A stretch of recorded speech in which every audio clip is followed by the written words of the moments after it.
Okay, welcome back. Episode 2.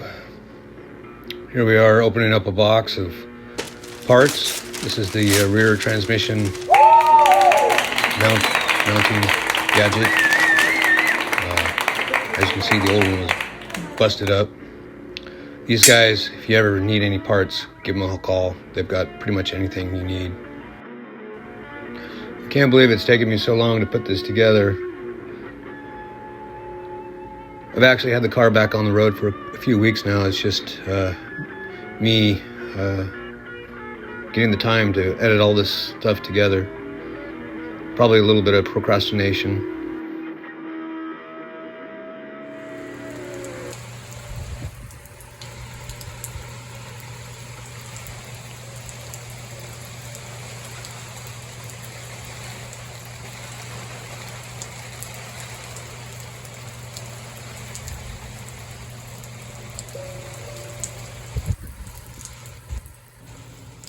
With the engine raised up, we were able to replace the oil pan gasket.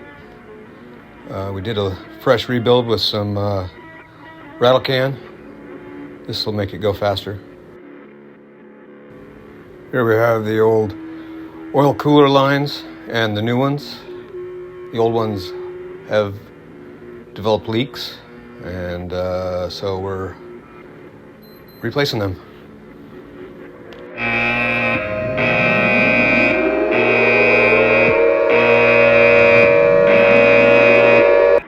Okay, so getting back to our little diagram here, I believe that it must be somewhat important to figure out the orientation of the top of the cooler, the bottom of the cooler, and what side they're mounted to. So I'm basically following this. So the outer goes to the upper side of the cooler, and the inner goes to the lower. That's my story, and I'm sticking with it. So here we are at the front of the car, what I'm calling the front of the engine, and here are our new oil lines. I had these fabricated. Look in your phone book. Do people still use phone books? So Google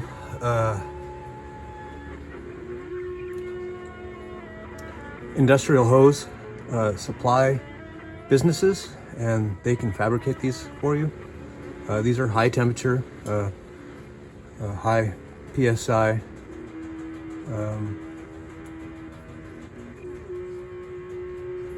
They are to switch out the steel lines that were there at the beginning of this job, and whereas we had an oil leak right here, I'm going to have to figure out some sort of routing for these.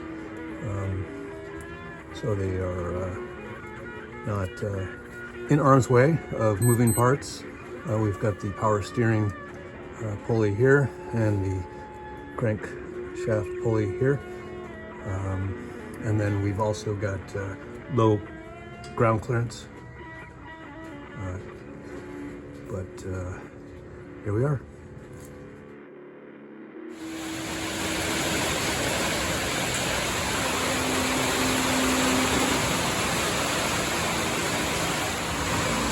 You'll have to excuse the rain. It's really pouring right now, and I am out in the carport. So here we are, our oil cooler lines attached to the donut. Here we have, this is the oil return line for the turbo. This goes right into the sump and comes off of the bottom of the turbo. You can see that. Okay, so then the same people that fabricated these lines helped me out with the fabrication here. Any industrial hose place that's set up to build hoses should be able to get you down the road. A second note is that these lines, they cost me about $40 or $50 for both of them. If I could find a stock hose from Volvo, one hose is over 50 bucks. So there is some savings here. Obviously, they're not steel, and for more money I could fabricate steel lines, but I think we're going to be good here. These are industrial hoses. This is a high mileage car. If this was a performance car, I might look into something even more heavy duty, but this is pretty heavy duty as is. The only thing you want to watch out for is make sure that everything is kept away from rubbing on the lines. So note that I pointed this off, and there's a bolt right there, so I'm avoiding that. And as I set the engine down, I'm going to route these in a way that keeps them out of arm's way, and then we're going to be fastening them along. Sadly, it's probably going to be just some sort of cloth tape between the two, like hockey tape, and twist ties. But since I do my own maintenance on this vehicle, I'd be okay with that. I gotta get some shop lights hung, man. Anyway, that's another project. Hopefully you can see this. I'm gonna submerge the camera down in here, and we should be able to see right there, our water line that is now capped off. All right, so we've got the motor mounts back on. The bolts are started. They're not tightened down yet. I like to say that this is an easy task, but it's not. Getting that stud through the top aluminum piece is kind of a bugger. But a little bit of get one on, then go to the other. Take it slow. Once you get the engine mounts back on, we can remove our chainage, remove our engine hoist, and have some more room to work. This thing's been in the way for a bit.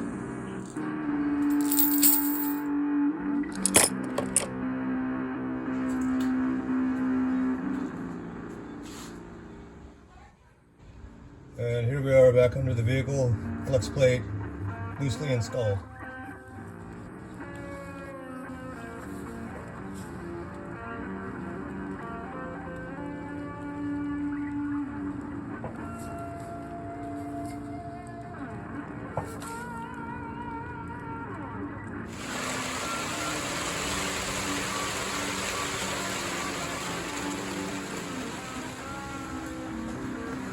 All right, back out here in the Coyote carport. Rain, leaves. It's fall. It's happening. Okay, so it's been a few days. I rethunk. Okay, so I put this little hook on here to hold this, and I'm not happy with it. It's just too, I don't know if you can see this, but this angle is too severe, and it's gonna dig in. So I'm gonna take this off. I'm gonna utilize the stock bracket, and we're just gonna use zip ties. I'll keep an eye on it. Every time I do an oil change, I'll survey what's going on here. We're good here. That's a good solid. I like the fact that it's metal to plastic, not gonna dig into any of the lines. Oil cooler lines, that's what we're dealing with here. So let's take a step backwards and remove this hook, and then we'll get set up with putting on the stock part that goes right here. And that also, if at some point anybody ever wants to put the steel lines back on, everything will be there to do that. So those are my thoughts at this moment. Okay, here's our stock bracket. Excuse my size. And here's our twist tie number 1, and then back up, twist tie number 2. For zip tie garages, you gotta, if you use 2 of them, you can change angles.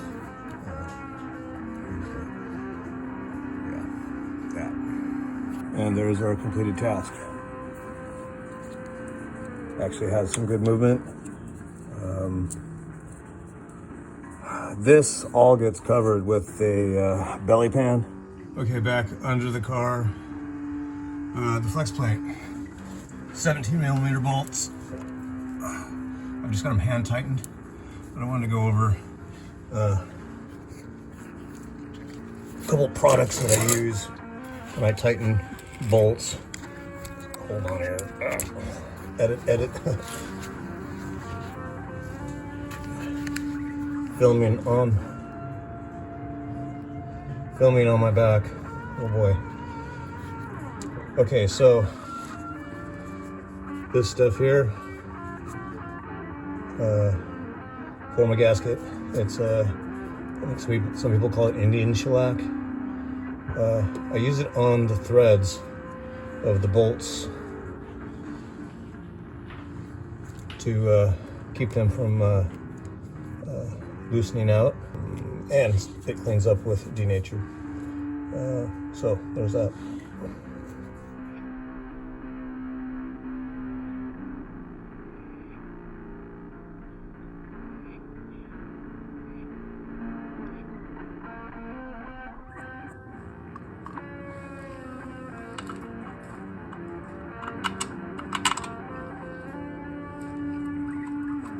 It doesn't take much. Also, these little containers, they contain more than you'll use in quite a while, and it'll sit on a shelf for a bit, so make sure you shake it good. But I find that if I put a little bit of wheel bearing grease on the threads, every time you get to it, you can actually get the damn lid off. Our next trip is to torque these bolts down, 17mm at 52 pounds. To keep the engine from turning, you can put a pair of vice grips on the flex plate, and it'll jam up against the block. You don't need to reef down on this, just enough to hold it. You really don't want to mar up the surface that much. Anyway, there you go.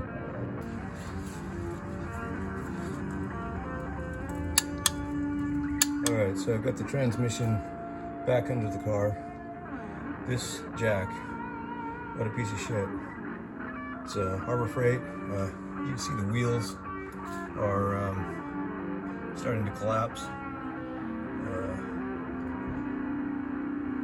And it's clearance. You cannot get a transmission out from underneath the car when it's on the jack. I mean, you can, but as you can see, we're not doing it the safest way. This is not how I like to do things. So I'm going to give this unit a thumbs down. It's not very useful. I've used it a couple times, and I think both times I suffered with it. Actually, I think the last time it broke, and I had to fix the ratcheting apparatus to raise and lower it. Anyway, we're back under the car. I'm gonna slowly lower this and walk away. Obviously, once it's in the tunnel, you've got lots of room.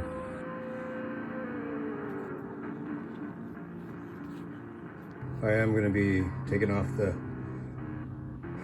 pan for the transmission and replacing the gasket and the filter while we're here in this endeavor. I hate you. Okay, so you cannot remove the strap when it's in the tunnel because of this system here. This would be up in the tunnel. There's no way to get it out. I guess maybe you could unbolt it. Maybe that's what I'll try. But anyway, so we had a little catastrophe, and now the transmission is on the ground. Yes, it actually fell off the jack because it wasn't supported.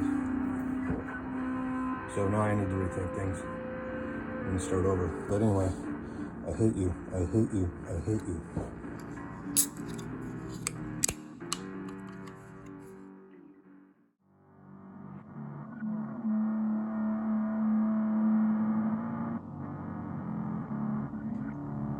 Okay, so it's the next day. I had some thinking to do about my fine piece of thing here, and I just had to rethink things. I think I was moving a little too fast, and didn't think all my steps through.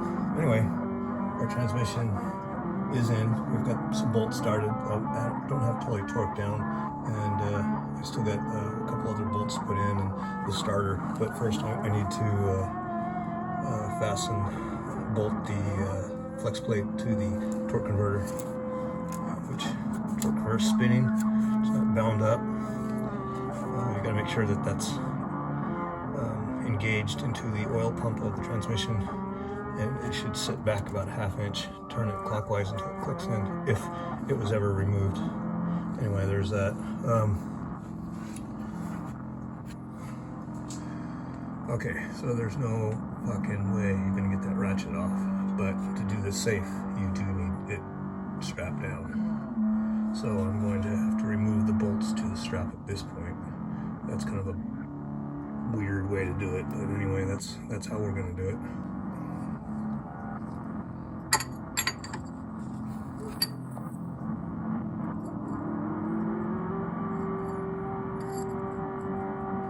Alright, here we are back under Rocky,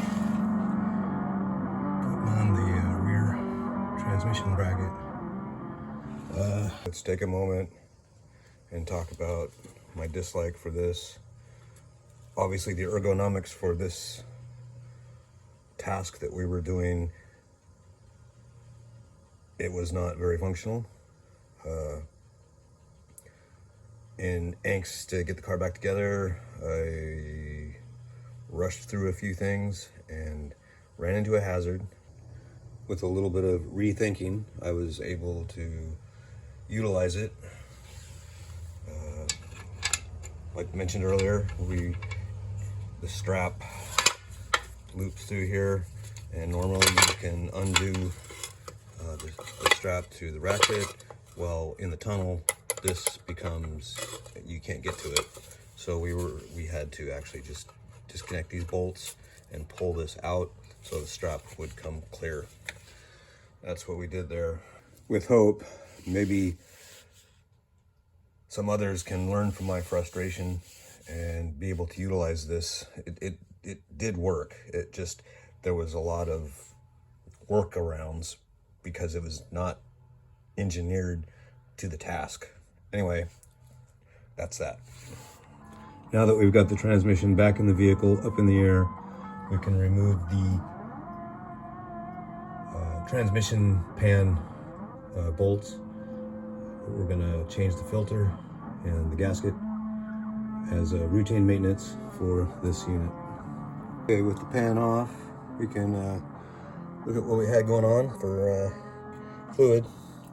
The recovery magnet, it has very little on it for how many miles it's been since this has been switched out.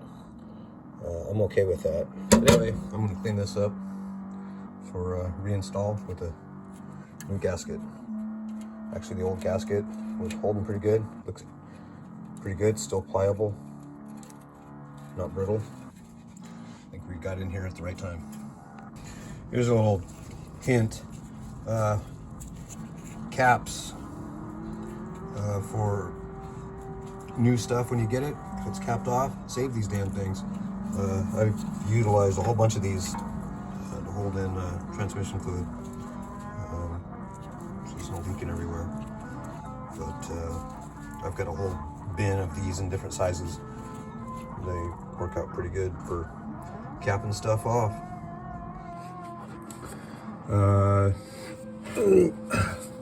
Transmission filter. Let's see, there's 1, 2, 3, 4, about 5 8mm bolts to remove, and it just pops off. There's a gasket in here. you'll need a new filter and a new gasket. So there's 2 gaskets for this whole process. With the filter out of the car, we can inspect it. It's not too bad. You can see a little bit of debris in there, but nothing that's going to scream at us. We'll put a new one in, and new gasket. New gasket for the pan after we clean the pan up. Yesterday I ran for parts, got me a funnel. The Volvo filler area is very narrow, and most American style funnels won't fit. Some bushings for the shift linkage, block off plate for the overdrive, I'll get to that later. More bushings and an extra gasket, and here's our filter, our filtered gasket. I got two gaskets. I'm spoiled. I live in Portland. IPD is based in Portland, so I can just call up and go get stuff at a will call right from them. So the biggest task here, putting this thing back together, is cleaning. There was oil everywhere, all over the vehicle. I spent so much time cleaning, trying to get this thing somewhat respectful.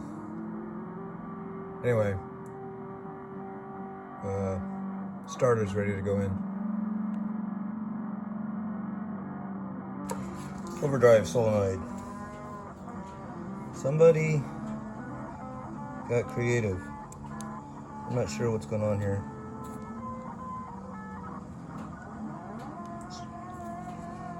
Anyway, I'm not putting that back on my car. Okay, so our friends at IPD, they sell a delete, and that's what I'm going to put on here. So I'm going to read about this part right off of the IPD website. In the description, it says, if the overdrive has stopped functioning in your Volvo with automatic transmission, we now have an economical fix that solves most of the common failures. The most common failures are the relay, the solenoid, and the wiring, which can run well over $100 to troubleshoot and repair. Our solenoid block-off kit bypasses the entire system and allows the trans to shift in and out of the overdrive automatically. How many times have you used the OD button on the shift lever to shift down for hills or while towing? It's really not necessary for most drivers. I have no affiliation for IPD. I just, when parts work, I cover them. And this works, so there we go.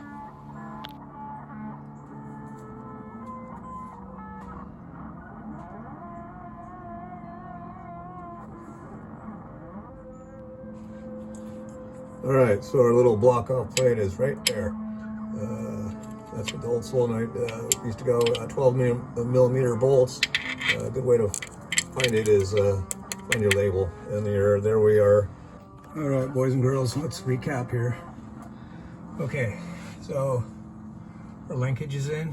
We've got new bushings on both sides. There's 1, 2, and 3, and then there's a third bushing up on the reaction linkage. That just goes right in. I don't know if you can see it, but it goes right in.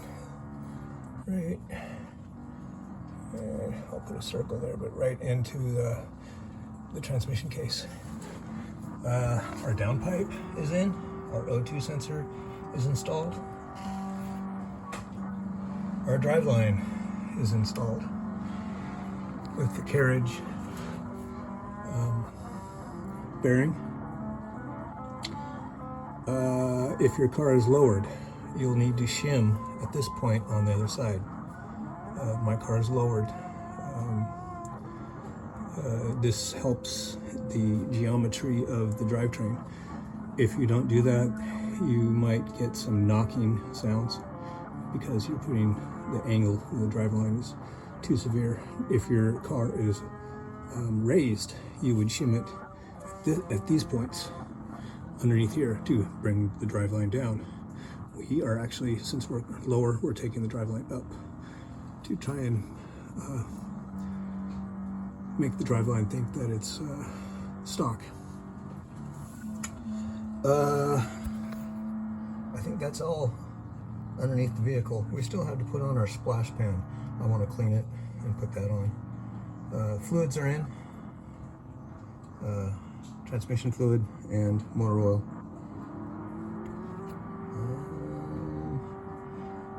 That's what I know down here. Up on top, we need to put our kickdown cable, reinstall that onto the throttle plate. I guess that's what you call that, spindle, whatever you want to call that unit. We had to reconnect our shroud for the radiator. I put in some new screws. Oh, and finally, we want to reinstall our negative cable on the battery, so we have 12 volts. Oh, and also you want to top off your antifreeze. Remember, we removed, there's a pipe down here. We removed that and put in a cap, but when we took that out, we drained some fluid out of the block. So now we had to get this back up to level, which we are there. That's about it. Get that this skid plate cleaned up, and we'll put it back on. All right, skid plate in. And going back to the transmission pan. I don't think I filmed that or talked about it. I started to, but we never finished it. So I'll give a little summary there. In there, when you're replacing the filter, there's actually a little aluminum or plastic spacer depending on your car. Mine is aluminum. But in between the spacer and the body is another gasket. So you need 2 gaskets when putting the filter in. One up on top and one at the spacer at the filter. And then obviously you need the gasket that goes all the way around to hold the pan on. Anyway, I don't believe I talked about or filmed any of that, but I thought I'd touch basis on that. That's that. December 18th. I can't believe I've been working on this video since October. It probably won't get posted until the new year. Although I do have some time off from work, I might be able to edit something together. So we're good down below. No oil leaks, but I am getting a little bit of weepage in this area. I believe it's the rocker cover, just not a good seal. I also bought new O-rings for the distributor. That should take care of anything that might be leaking in this area. So in this video, I'm not going to be covering any material beyond this area, because it is truly something that needs to be done along with the timing belt, and if you have high mileage on your water pump, all of this should be done at the same time. It's just easier, and you're actually in this more often than any other part of the engine that we worked on earlier, like the oil pan and the rear oil seal. Anyway, let's get that rocker cover off and the distributor out, and we'll replace more stuff. So I don't know if you can see it, but right all through here, this gasket is totally soaked all the way through, meaning that at this point it was crossing over the gasket between the rocker cover and the gasket. It was creeping out. That's what it looks like to me. We're gonna also change the seals here, but I think our situation was right here. I'm going to remove the old gasket and get a new one. So on the flip side, we've got the same thing. So it's obviously leaking at this point.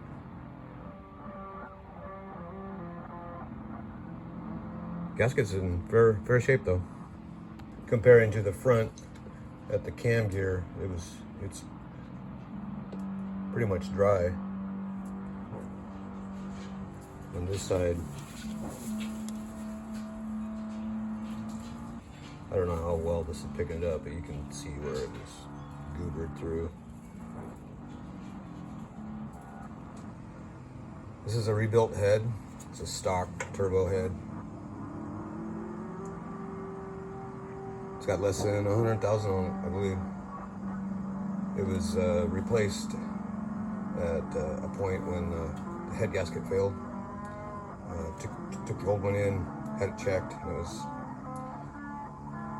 warped. So we got a rebuilt one thrown in here. Just information.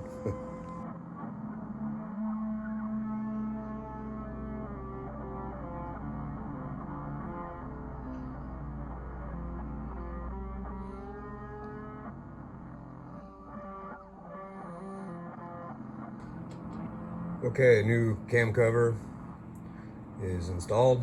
Note that I deleted the paint on that thing. Anyway. All right, with the distributor removed, we can see where we had some leakage. And I still believe that this is all coming from the cam cover.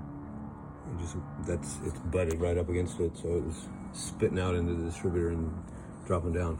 I think my O-rings are fine. I'm gonna replace them regardless.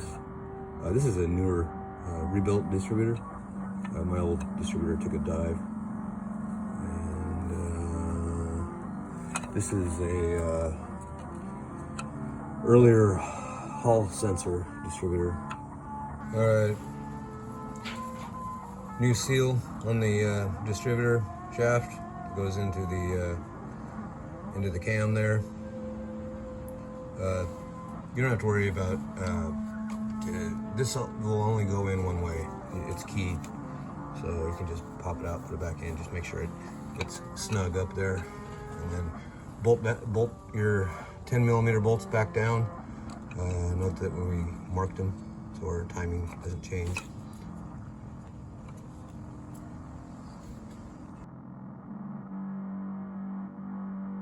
All right, we're all buttoned up and let it sit overnight. And we'll start it up tomorrow, see if we got any leaks.